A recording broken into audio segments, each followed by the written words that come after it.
औज़ुबिल्लाहि बिस्मिल्लाहिर्रहमानिर्रहीम क़ाल रब्बि इश्रह ली सदरी व यस्सिर ली अमरी वहलुल उक़दतम मिन लिसानी यफ़क़हू क़ौली व लैसा लिल इंसानि इल्ला मा सअ। अस्सलामु अलैकुम फ्रेंड्स, उम्मीद करता हूँ कि आप सब लोग खैरियत से होंगे और अपनी अपनी ज़िंदगियों में बहुत सारा एंजॉय कर रहे होंगे। आजकल तो रमज़ान शरीफ के दिन चल रहे हैं और रमज़ान शरीफ की जो बाबरकत घड़ियाँ हैं उनसे लुत्फ़अंदोज़ हो रहे होंगे आप लोग। तो दुआ करता हूँ कि अल्लाह ताला हम सब के रोज़े अपनी बारगाह में कबूल करे।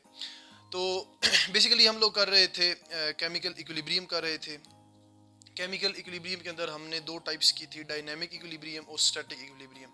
स्टैटिक इक्विलिब्रियम की तो जस्ट हमने डेफिनेशन की थी। डायनेमिक इक्विलिब्रियम को हमने डिटेल में डिस्कस किया था। क्योंकि डायनेमिक इक्विलिब्रियम रिवर्सिबल रिएक्शन के अंदर जो रिवर्सिबल रिएक्शन होता है वो बेसिकली डायनेमिक इक्विलिब्रियम को अटेन करता है। तो इस वजह से हमने डायनेमिक इक्विलिब्रियम को डिटेल में डिस्कस किया था। तो डायनेमिक इक्विलिब्रियम के अंदर हमने जो है ना देखा था कि हमारे पास दो किस्म की रिएक्शन है जो कि रिवर्सिबल रिएक्शन की टाइप्स हैं। एक फॉरवर्ड रिएक्शन और दूसरा रिवर्स रिएक्शन। तो आज हमारा जो टॉपिक है वो है macroscopic characteristics of forward and reverse reaction. कि ये पेपर के अंदर लॉन्ग क्वेश्चन भी आ सकता है, शॉर्ट के तौर पे भी पूछ सकते हैं। अगर वो शॉर्ट पूछे तो आपने दो दो करेक्टरिस्टिक्स लिख देनी है और अगर लॉन्ग पूछे तो आपने चार चार करेक्टरिस्टिक्स दोनों की लिख देनी है। तो ये बहुत ही सिंपल सा जो है ना, जाहिर है जब आप लोग कॉन्सेप्चुअली जो डायनामिक इक्विलिब्रियम है वो समझा होगा तो ये चीज़ें आप लोगों को याद करने की इतनी ज़रूरत भी नहीं है। ये आप लोग अपने पास से भी यानी खुद भी लिख सकते हैं, आप लोगों के माइंड में होंगी ये चीज़ें। तो देखते हैं। अच्छा, सबसे पहले ये मैक्रोस्कोपिक कैरेक्टरिस्टिक्स है। मैक्रोस्कोपिक का मतलब होता है कि हमारे पास दो टर्म्स होती हैं, एक माइक्रोस्कोपिक और एक मैक्रोस्कोपिक। माइक्रोस्कोपिक कैरेक्टरिस्टिक्स वो खसूसियात होती हैं जो एटॉमिक लेवल पे हों। किसी भी सब्सटेंस की या किसी भी रिएक्शन की जो माइक्रोस्कोपिक कैरेक्टरिस्टिक्स होती हैं उनका मतलब होता है कि ये चीज़ें हमें सामने यानी कि आम आंख से नज़र नहीं आ रही, बल्कि ये एटॉमिक लेवल या मॉलिक्यूलर लेवल पे हो रही हैं। ठीक है, इंटरनल चेंज हो रही है तो हमें नहीं समझ आ रही इसकी। ठीक है, हम यानी अपनी आंखों से उसको ऑब्जर्व नहीं कर रहे होते। तो उनको उन प्रॉपर्टीज़ को हम जो है ना माइक्रोस्कोपिक प्रॉपर्टीज़ या माइक्रोस्कोपिक कैरेक्टरिस्टिक्स कहते हैं। जबकि जो मैक्रोस्कोपिक कैरेक्टरिस्टिक्स होती हैं इनका मतलब होता है कि जो करेक्टरिस्टिक्स किसी भी रिएक्शन की या किसी भी सब्सटेंस की हमें यानी कि नेकेड आई से नज़र आ रही हूँ या हम फिजिकली उसको ऑब्जर्व कर रहे हूँ विदाउट माइक्रोस्कोप के, तो वो बेसिकली कौन सी करेक्टरिस्टिक्स होती हैं? मैक्रोस्कोपिक करेक्टरिस्टिक्स होती हैं।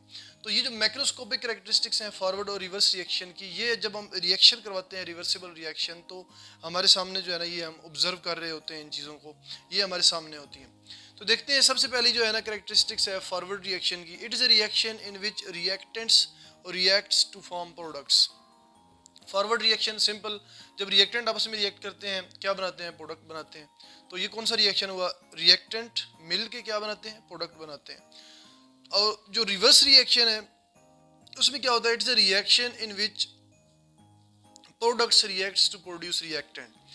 रिवर्स रिएक्शन में क्या होता है कि प्रोडक्ट आपस में मिल के, या प्रोडक्ट अगर एक ही प्रोडक्ट है तो वो डिकम्पोज होकर अगेन रिएक्टेंट में आएगी, तो ये कौन से वाला रिएक्शन होगा? रिवर्स रिएक्शन होगा। It's simple. अच्छा जी, forward reaction it takes place from left to right. जो फॉरवर्ड रिएक्शन होता है बेसिकली वो इक्वेशन जब आप लिखते हैं तो वो लेफ्ट साइड से जो है ना वो राइट साइड पे मूव करता है। ठीक है, जबकि reverse reaction it takes place from right to left. जबकि अगर आप एक इक्वेशन जब लिखते हैं तो रिवर्स रिएक्शन कैसे शो करते हैं कि प्रोडक्ट से एरो जो है वो रिएक्टेंट्स की तरफ आता है, यानी प्रोडक्ट्स रिएक्टेंट्स में कन्वर्ट हो रही होती हैं। तो वो reaction basically right to left move हो रहा होता है या right to left take place हो रहा होता है। थर्ड प्रॉपर्टी है at initial stage the rate of forward reaction is very fast. ये हमने डायनामिक इक्विलिब्रियम के अंदर डिटेल में डिस्कस किया था जब हम उसकी ग्राफिकल रिप्रेजेंटेशन देखी थी।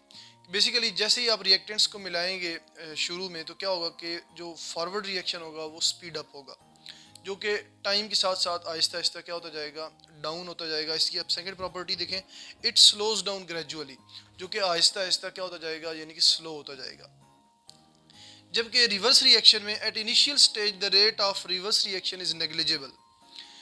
रिवर्स रिएक्शन बेसिकली जैसे ही जो है ना हम रिएक्शन स्टार्ट करते हैं रिवर्सिबल रिएक्शन, तो जो रिवर्स रिएक्शन होता है वो बेसिकली वो नेग्लिजिबल होता है, यानी कि ना होने के बराबर होता है। तो वो आहिस्ता आहिस्ता क्या होता है? स्पीड अप होता है। जैसे जैसे ये फॉरवर्ड रिएक्शन स्लोज डाउन होता है, इसी तरह जो है ना वो जो रिवर्स रिएक्शन है वो आहिस्ता आहिस्ता क्या होता है? स्पीड अप होता है। It speeds up gradually. ठीक है, ये मैंने ग्राफ में भी आप लोगों को शो किया था कल, अगेन बता देता हूँ। ये हमारे पास अगर लेट सी ग्राफ एट ये टाइम है और ये हमारे पास रिएक्शन रेट है। तो यहाँ में हमारे पास रिएक्टेंट्स हैं और यहाँ पे हमारे पास क्या है, प्रोडक्ट है।